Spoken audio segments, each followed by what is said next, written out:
আমরা পড়ব কি সালোক সংশ্লেষের পদ্ধতি হয়েছে মেকানিজম অফ ফটোসিনথেসিস।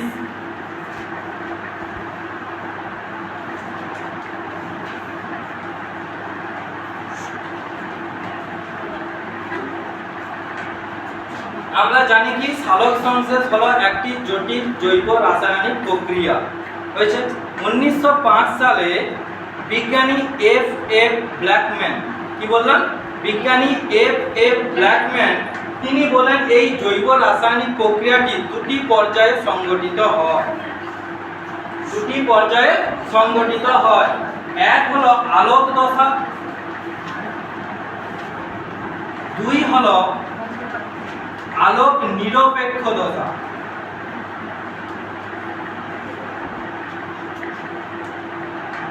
আমাদের আজকে আলোচ্য বিষয় হলো কোনটা? আলোক দশা সম্পর্কে। হয়েছে নেক্সট ক্লাসে আমরা জানবো আলোক নিরপেক্ষ দশা। আলোক দশা মানে এখানে আলোর উপস্থিতিতে এই দশাটি ঘটবে। হলো, তো আমরা আজকে জানবো কি আলোক দশা।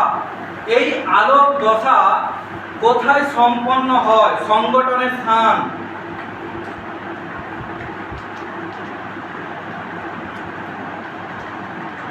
সালোক সংশ্লেষে সাহায্যকারী কোষীয় অঙ্গাণুর নাম কি? ক্লোরোপ্লাস্ট। হয়েছে এই ক্লোরোপ্লাস্টের গ্রানা অংশে এই আলোক দশাটা সম্পন্ন হয়।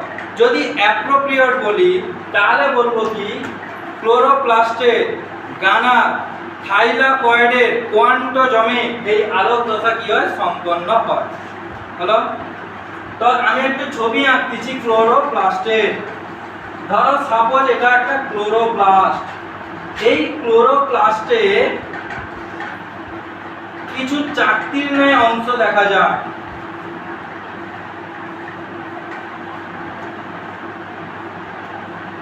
এবং বাকি যে অংশটা রয়েছে একে বলা হয় কি? স্ট্রোমা। এবং এই চাকতির অংশটাকে কি বলা হয়? গ্রানা। এই গ্রানাতেই কি হয়? আলোক দশা সম্পন্ন হয়। আর অ্যাপ্রোপ্রিয়েট যদি বলি গ্রানার থাইলাকয়েডের কোয়ান্টোজম অংশে এই চাকতির মতো অংশ অর্থাৎ গ্রানার এক একটা স্তর, এক একটা একককে বলবো কি? থাইলাকয়েড। এই থাইলাকয়েডের ভেতরে কিছু দানা দানা অংশ থাকে। এই দানা অংশগুলোকে বলা হয় কোয়ান্টোজম। কি বলা হয়? কোয়ান্টোজম। এবং এটাকে বলা হয় এককে থাইলাকয়েড। তাহলে অ্যাপ্রোপ্রিয়েট কি বলবো? আলোক দশা সংগঠনের স্থান কি? ক্লোরোপ্লাস্টের গ্রানার থাইলাকয়েডের কোয়ান্টোজম অংশে আলোক দশা সম্পন্ন হয়। হলো, এরপর যাব আলোক দশার পর্যায় সম্পর্কে। এটা মুছি। আলোক দশার পর্যায়।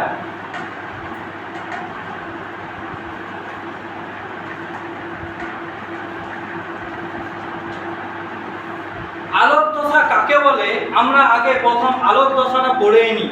হয়েছে, তারপর নিজের মতো করে বলবো যে আলোক দশা ডেফিনেশন বা সংজ্ঞা কি হবে। হয়েছে, আলোক দশার পর্যায়। প্রথম যে পর্যায়টি হলো বা প্রথম যে ধাপটি হলো সেটি হলো ক্লোরোফিলের সক্রিয়তা।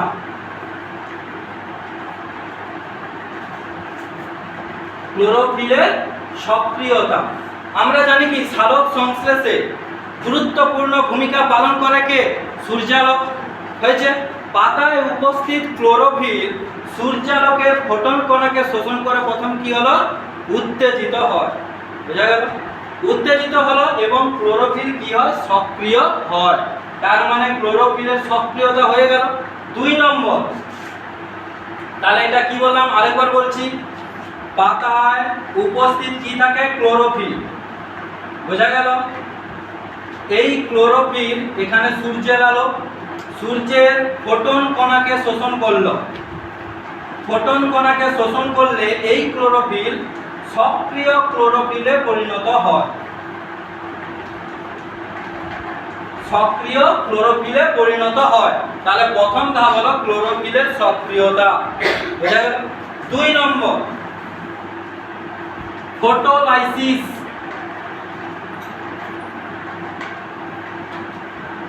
এই ফটোলাইসিস পদ্ধতিতে কি হয়? এই যে সক্রিয় ক্লোরোফিল, সূর্যের আলোর উপস্থিতিতে জল কিন্তু গুরুত্বপূর্ণ ভূমিকা পালন করে সালোক সংশ্লেষ প্রক্রিয়া। এই সক্রিয় ক্লোরোফিল সূর্যালোকের উপস্থিতিতে জলকে ভেঙে দেয় দুটি আয়নে। কেমন ভাবে? জল H2O এটাকে ভেঙে দিল কি? সূর্যালোক প্লাস সক্রিয় ক্লোরোফিল।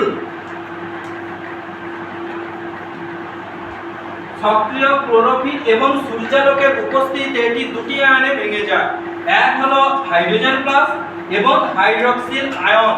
এই দুটি আয়নে ভেঙে যায়। এই পদ্ধতিকে বলা হয় কি? ফটোলাইসিস। কি বলা হয়? ফটোলাইসিস। পরীক্ষায় দেয়, ভেরি ভেরি ইম্পর্টেন্ট। ফটোলাইসিস কাকে বলে? Very very important. ফটোলাইসিস কাকে বলে? ফটোলাইসিস কাকে বলে? বলবো সূর্যালোকের উপস্থিতিতে সক্রিয় ক্লোরোফিল কর্তৃক জলের দুটি হাইড্রোজেন আয়নে বিয়োজিত হওয়ার পদ্ধতিকেই বলা হয় কি? ফটোলাইসিস। এখানে একটা গুরুত্বপূর্ণ কথা রয়েছে, সেটি কি? 1940 খ্রিস্টাব্দে বিজ্ঞানী রবিন হিল 1940 খ্রিস্টাব্দে বিজ্ঞানী রবিন হিল সর্বপ্রথম তিনি এই ঘটনাটিকে পর্যবেক্ষণ করেন। হয়েছে, এই জন্য তার নামানুসারে এই ঘটনাকে বলা হয় হিল বিক্রিয়া। কি বিক্রিয়া? হিল বিক্রিয়া বা হিল রিঅ্যাকশন বলা হয়। কি বলা হয়? Hill reaction. হলো 3 নম্বর। তাহলে 2 নম্বর মুছলাম। 3 নম্বর কি হবে?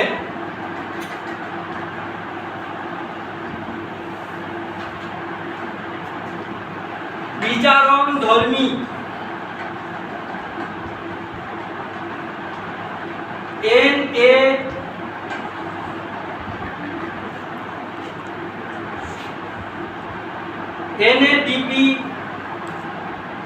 NADH2 হয়েছে।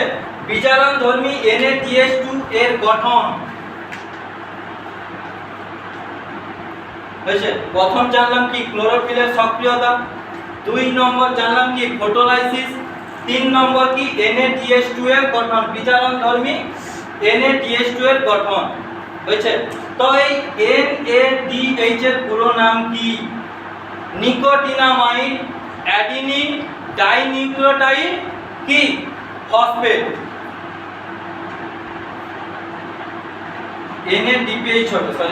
NADPH2 হয়েছে।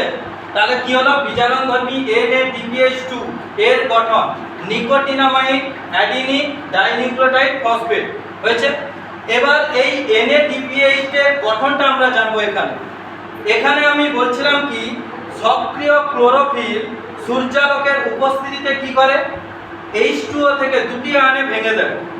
হয়েছে, H2 কে দুটি আয়ন, একটা হচ্ছে হাইড্রোজেন প্লাস এবং হাইড্রক্সিল মাইনাস আয়ন। বোঝা গেল? তো এখানে কি হয়? এই সক্রিয় ক্লোরোফিল থেকে কিছু ইলেকট্রন নির্গত হয়। কি নির্গত হয়? ইলেকট্রন। হয়েছে, এই ইলেকট্রনগুলো কিছু জৈব বাহক থাকে। কি বললাম? জৈব বাহক। এই জৈব বাহকের মাধ্যমে বাহিত হয়ে যায় এবং পাতায় উপস্থিত NADP, কি বললাম? পাতায় উপস্থিত NADP হয়েছে।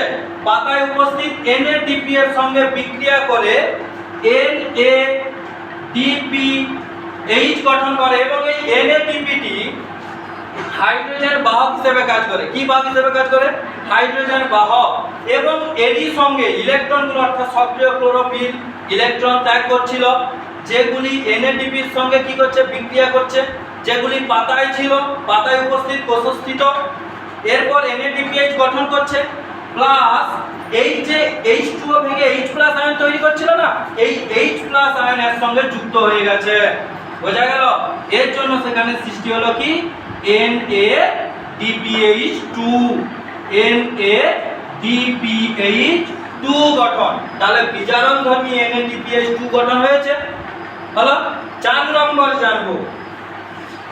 তাহলে পরপর আমরা স্টেপ করে যাচ্ছি। তাহলে এই পর্যন্ত কি কি তৈরি হলো? ফটোলাইসিসের মাধ্যমে জলটা ভেঙে হাইড্রোজেন এবং হাইড্রক্সিল আয়নে ভেঙে দিল। তারপরে জানলাম কি? বিজারণ ধর্মী NADPH2 গঠন হলো, হয়েছে NADPH2। 4 নম্বর যেটি রয়েছে সেটি হলো অক্সিজেনের নির্গমন। কি জানবো আমরা? অক্সিজেনের নির্গমন। আমরা জানি তো যে সালোক সংশ্লেষ প্রক্রিয়ার যত পরিমাণ বায়ুমণ্ডল থেকে যে পরিমাণ সবুজ উদ্ভিদ কার্বন ডাই অক্সাইড গ্রহণ করবে সেই সম পরিমাণ অক্সিজেন পরিবেশে কিন্তু ত্যাগ করবে। বুঝা গেল? তো এখানে কি হয়, এই যে সূর্যালোকের উপস্থিতিতে জলটা ভেঙে হাইড্রোজেন প্লাস এবং হাইড্রোক্সিল আয়নে ভেঙে দিল।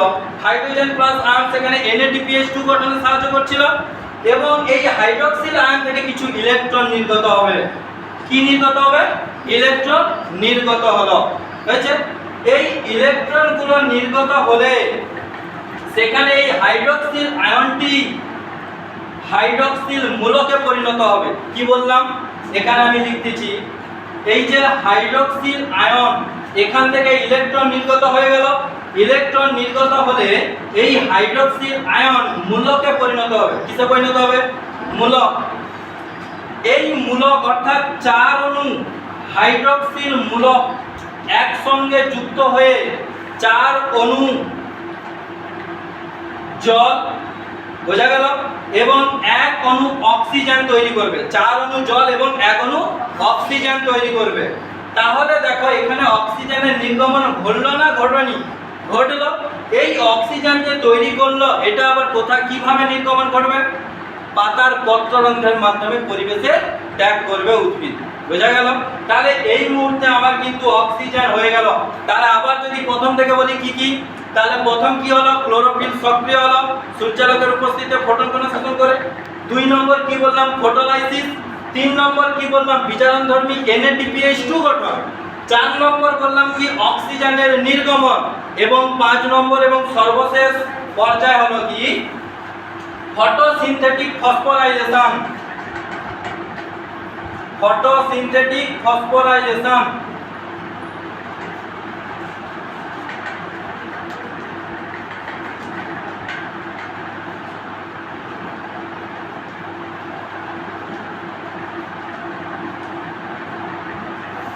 ফটোসিনথেটিক ফসফোরাইলেশন এই পর্যায়ে কি হয়?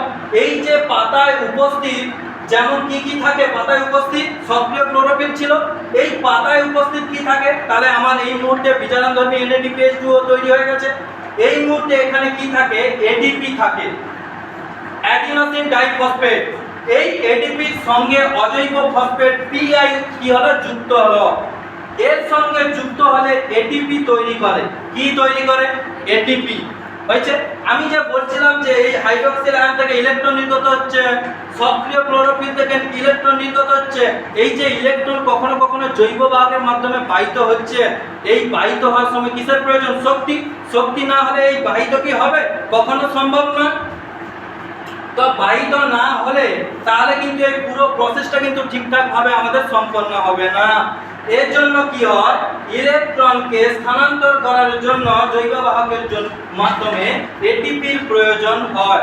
অর্থাৎ এই আলোক দশায় এটিপি তৈরি হওয়া কিন্তু একটা গুরুত্বপূর্ণ পদ্ধতি। বোঝা গেল? এরপর আমরা আলোক দশার সংজ্ঞা নিজে থেকেই বলবো যে আলোক দশা কাকে বলে। তাহলে এই মুহূর্তে আমি জানলাম কি যে সেখানে NADPH2 তৈরি হয়েছে, ATP তৈরি হয়েছে, ফটোলাইসিস ঘটেছে, ফটোসিনথেটিক ফসফোরাইলেশন ঘটেছে। তো এই সবকটাকে মিলে আমরা আলোক দশার সংজ্ঞা বলবো। হয়েছে সালোক সংশ্লেষের প্রথম পর্যায়ে ক্লোরোপ্লাস্টের গ্রানা অংশের থাইলাকয়েডে কোয়ান্টোজমে সূর্যালোকের উপস্থিতিতে ও সক্রিয় ক্লোরোফিলের সহযোগিতায় NADPH গঠন, ফটোলাইসিস, ATP শক্তি অর্থাৎ ATP তৈরি হওয়া হয়েছে যে পদ্ধতিতে ঘটে তখন তাকেই বলা হচ্ছে কি? আলোক দশা। বোঝা গেল? এর পরের নেক্সট ক্লাসে আমরা জানবো অন্ধকার দশা। আজকে এতটাই পর্যন্ত থাক।